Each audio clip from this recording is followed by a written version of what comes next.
Elles sont rondes et brillantes. Décorées en forme de fleurs, d'épis ou de spirales, voici les 13 prétendantes au titre de meilleure galette de l'année. Pour les départager, un jury composé de 2 chefs et d'un artisan boulanger, avec une idée bien précise de la parfaite galette des rois. C'est quand même déjà à la base un très bon feuilletage.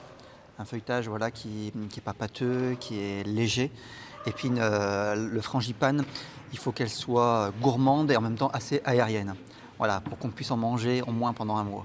Un jury qui se montre exigeant notamment sur la qualité des ingrédients. Ça, c'est juste de la poudre d'amande. Ouais, avec voilà. Ça manque de richesse, onctuosité. Quoi.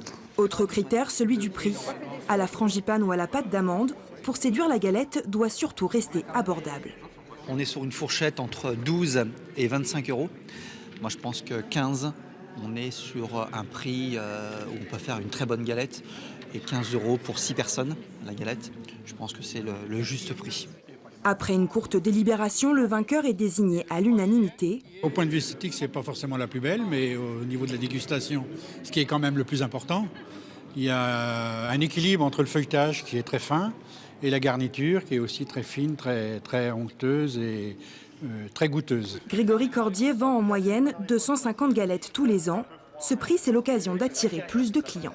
L'année dernière, on avait fini déjà troisième et on avait déjà eu des clients qui étaient venus pour goûter la 3e meilleure galette, donc on espère encore mieux, quoi.